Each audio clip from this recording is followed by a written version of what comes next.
Selanjutnya, sell with guarantee. Penjual menjamin pembayaran kepada pembeli. Transfer dianggap sebagai pinjaman, kadang-kadang disebut sebagai penjualan yang gagal. Untuk jurnalnya dari sisi Crash Tekstil itu, cash sebesar 460.000, dua firm factor sebesar 25.000, finance charge sebesar 15.000, pada research reliability sebesar 500.000. Dari sisi commercial factors itu account receivable sebesar ada dua itu customer sebesar 25.000, interest revenue sebesar 15.000, dan cash sebesar 460.000. Next.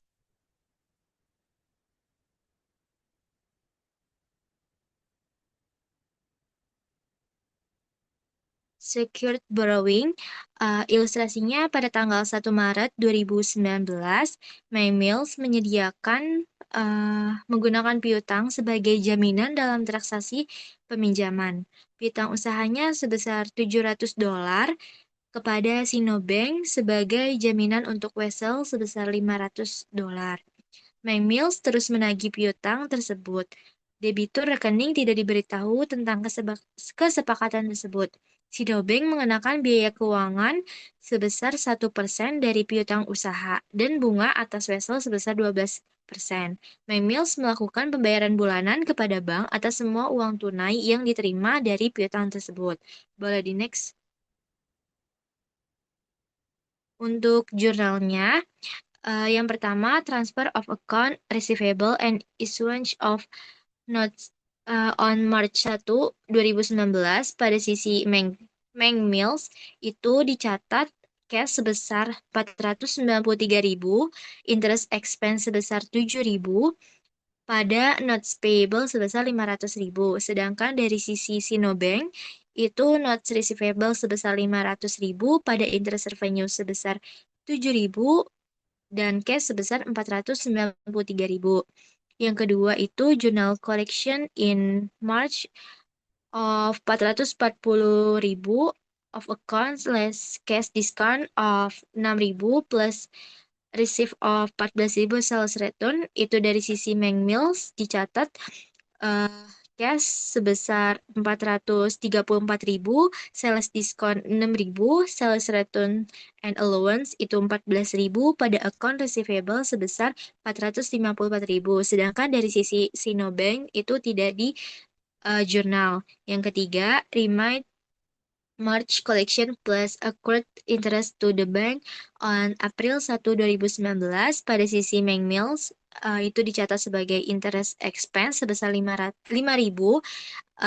notes payable sebesar 434.000, pada cash sebesar 439.000. Sedangkan dari sisi Sinobank itu dicatat sebagai cash sebesar 439.000, pada interest revenue sebesar 5.000, notes receivable sebesar 434.000. Yang keempat, collection in April of the balance of account less $2.000, return of as uncollectible. Pada sisi Mills itu cash sebesar 244.000, allowance for double full account itu sebesar 2.000, pada account receivable sebesar 246.000. Sedangkan dari sisi Sinobank itu tidak di jurnal. Yang terakhir itu remind the balance of 66.000 on the note plus interest on May 1, 2019 itu dari sisi Mills dicatat interest expense sebesar 660, notes payable dicatat 66.000, pada cash 66.660. Sedangkan dari sisi Sinobank itu cash 66.660, pada interest revenue 660, notes receivable 66.000. Next. Ilustrasi pada tanggal 1 April 2019, Prince Company mengalokasikan $500 dari piutang usaha kepada Hibernia Bank sebagai jaminan pinjaman sebesar $300 yang jatuh tempo pada tanggal 1 Juli 2019. Perjanjian pengalihan mengharuskan Prince Company untuk terus menagih piutang tersebut. Hibernia Bank menilai pembiayaan eh, intinya itu instruksinya yang pertama itu siapkan journal entry tanggal 1 April 2019 untuk Prince Company. Yang B itu siapkan journal entry untuk koleksi Prince sebesar 350.000. Yang C pada tanggal 1 Juli 2019 Prince membayar Hibernia semua yang terutang dari pinjaman yang dijaminnya pada tanggal 1 April 2019. Boleh di next.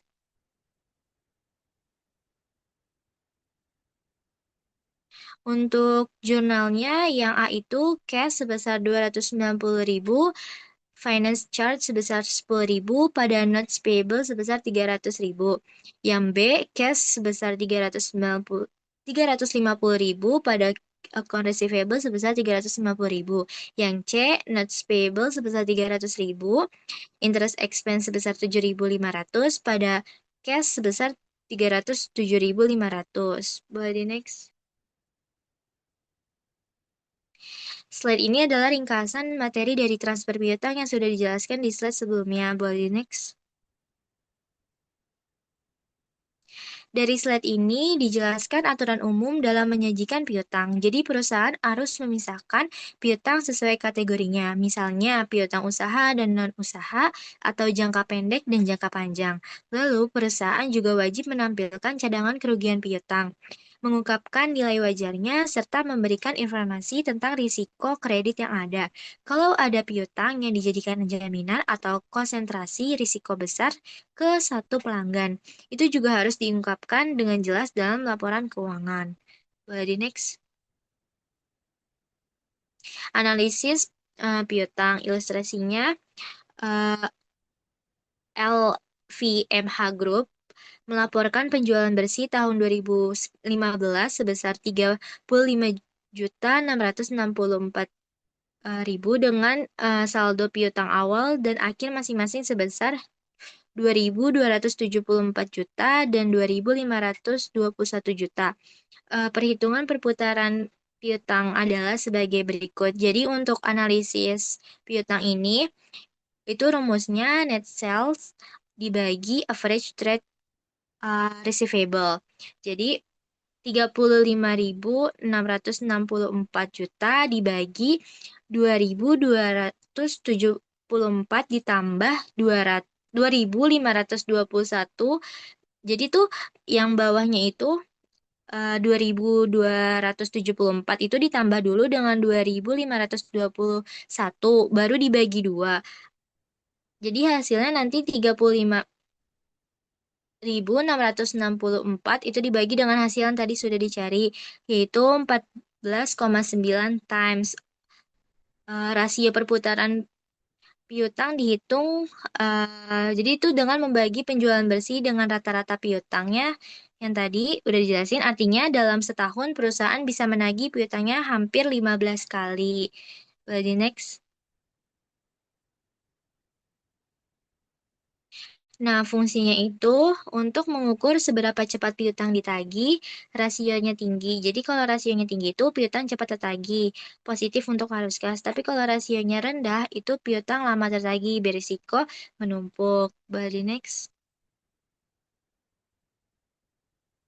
Cash control. Manajemen menghadapi dua masalah dalam akuntansi untuk transaksi cash. Yang pertama itu menetapkan pengendalian yang tepat untuk mencegah adanya transaksi yang tidak sah oleh pejabat atau karyawan. Yang kedua, menyediakan informasi yang diperlukan untuk mengelola kas yang tersedia dan transaksi kas dengan benar. Boleh di next. Sekarang kita lihat bagaimana perusahaan bisa mengontrol kas melalui rekening bank. Yang pertama itu, perusahaan bisa mengatur jumlah dan lokasi bank yang digunakan. Misalnya, punya lebih dari satu bank agar uang tidak terkonsentrasi di satu tempat dan lebih aman. Kemudian, perusahaan juga harus memilih jenis rekening yang sesuai kebutuhan. Ada giro umum yang digunakan untuk transaksi rutin sehari-hari, baik penerimaan maupun pengeluaran.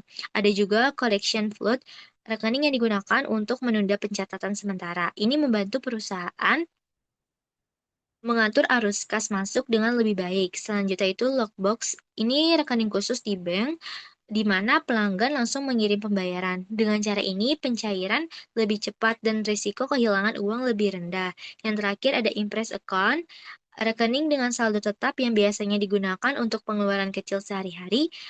Saldo ini selalu dikontrol agar tidak berlebihan, jadi lebih mudah diawasi. Boleh di next? Ini The Impress PTK System. Yang pertama, ini sebelumnya ini digunakan untuk membayar sejumlah kecil biaya lain-lain.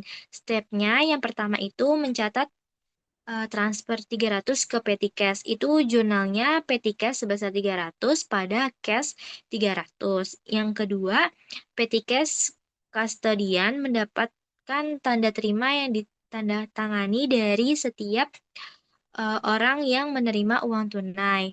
Boleh di next? Yang step yang ketiga, kustodian atau orang yang bertanggung jawab atas petty cash menerima cek perusahaan untuk mengisi kembali dana petty cash. Jurnalnya supplies expense sebesar 42, post-tax expense 53, miscellaneous expense 76, cash over and short 2 pada cash 173. Boleh di next? Step yang keempat, jika perusahaan memutuskan bahwa jumlah kas dalam dana petty cash berlebihan sebesar $50, perusahaan menurunkan saldo dana tersebut sebagai berikut. Jurnalnya itu cash 50 pada petty cash 50. Boleh di next? Physical Protection of Cash Balance. Perusahaan harus menetapkan langkah-langkah berikut untuk mengelola kas dengan aman dan efektif. Yang pertama, meminimalkan jumlah kas yang tersedia. Yang kedua, hanya menyimpan petty cash dan menerima hari itu. Yang ketiga, menyimpan dana di berangkas, lemari besi, atau laci kas yang terkunci. Yang keempat, segera menyetorkan penerimaan setiap hari ke bank sesegera mungkin. Yang kelima, secara berkala memeriksa dan membuktikan saldo yang tercatat di buku besar. Boleh di next. Reconciliation of bank balance, jadwal yang menjelaskan perbedaan antara catatan kas bank dan perusahaan. Item rekonsiliasi itu yang pertama ada deposit in transit atau setoran dalam perjalanan, setoran yang sudah dicatat di perusahaan tetapi belum tercatat di bank. Yang kedua itu outstanding check, cek yang belum dibayar. Cek yang sudah diterbitkan dan dicatat perusahaan tetapi belum dibayar oleh bank. Yang ketiga itu bank charge atau biaya bank. Biaya yang dibebankan bank, misalnya biaya administrasi yang belum dicatat sama perusahaan. Yang keempat itu bank kredit atau kredit bank, penerimaan langsung oleh bank untuk perusahaan, misalnya pembayaran dari pelanggan yang belum dicatat perusahaan. Yang kelima, kesalahan bank atau perusahaan. Bank or deposit error. Kesalahan yang dibuat oleh bank atau perusahaan, misalnya salah pencatatan jumlah. Boleh di next. Pada slide ini kita bisa lihat format umum rekonsiliasi bank. Proses rekonsiliasi dimulai dari saldo menurut laporan bank. Dari saldo tersebut kita tambahkan setoran dalam perjalanan, kas yang belum disetor, atau kesalahan pencatatan yang mengurangi saldo bank. Kemudian kita kurangkan dengan cek yang masih beredar atau kesalahan pencatatan yang menambah saldo bank. Hasilnya adalah saldo kas yang benar. Selanjutnya, saldo menurut pembukaan perusahaan juga disesuaikan. Kita tambahkan kredit bank atau penerimaan bunga yang belum dicatat, dan kita kurangi biaya bank atau cek nasabah yang ditolak. Dengan demikian, baik saldo menurut bank maupun menurut pembukuan akan bertemu pada angka saldo kas yang benar. Boleh di next? Pada contoh kasus Nugget Mining Company, saldo kas menurut buku perusahaan pada tanggal 30 November 2019 adalah sebesar $20.502, sedangkan menurut laporan bank sebesar $22.190.